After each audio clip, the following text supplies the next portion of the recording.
A deep underground psychological experiment gone horribly wrong.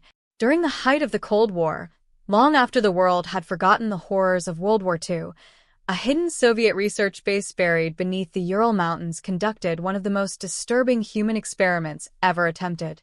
It was called the Silent Echo Project. The objective? To test whether total silence, complete sensory deprivation, could unlock psychic potential in the human brain.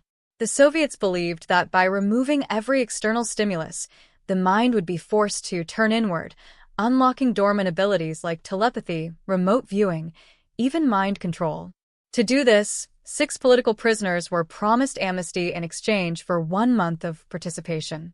Each was placed in a separate soundproof, lightless, padded cell deep underground. The only thing linking them to the outside world was a biometric monitoring system, and a daily food tray passed through an automated slot. The first 3 days were quiet. Literally. At first, researchers noted a spike in cortisol, anxiety levels, and stress hormones. Some subjects cried out, screamed, or talked to themselves. But by day 4, they fell silent. Too silent. The biometric data showed they were still alive, but something had changed. No movement, no talking, just a slow, steady heartbeat and faint breathing. For days, the scientists celebrated. They're adapting, they said. Their minds are detaching from their senses. But on day 9, the vitals began spiking randomly, heart rate soaring as if running, despite no physical movement. Then suddenly, Subject 5's monitor flatlined, no cause detected. When the medical team opened his door, what they found was beyond explanation. He was dead, yes, but his body had no injuries, no signs of trauma, and his face was contorted in absolute terror, eyes wide open, staring at the ceiling. His fingernails were torn off, embedded deep into the foam walls, as if trying to claw his way out. But here's the terrifying part. There was a handprint on the ceiling, as if someone or something had pressed against it from above, yet the chamber had no access panel, no hole, no camera up there. Just solid, sealed concrete. The scientists panicked. They tried to pull the remaining subjects out, but only one was still breathing. Subject 2.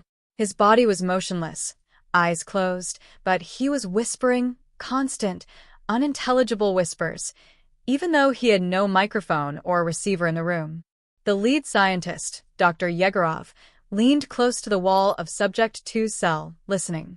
The whispering matched his own thoughts. Every word he was thinking, somehow Subject 2 was repeating them before he even finished the thought. They quickly sedated Subject 2 and brought him to the lab, trying to resuscitate him fully. But the moment they removed him from the cell, he screamed in agony. His skin blistered. His eyes rolled back. He began convulsing, spewing blood from his nose and mouth.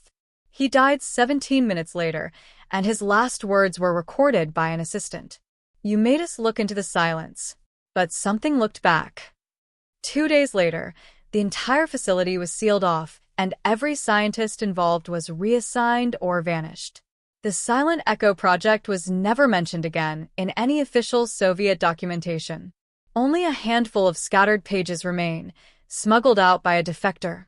Pages that warn of an intelligence in the void, something that lives in the absence of sound, thought, and light. Something that feeds when you turn inward and stop talking, moving, existing. To this day, one of the underground chambers still registers biometric activity, even though it's been sealed for decades. But no one dares open it.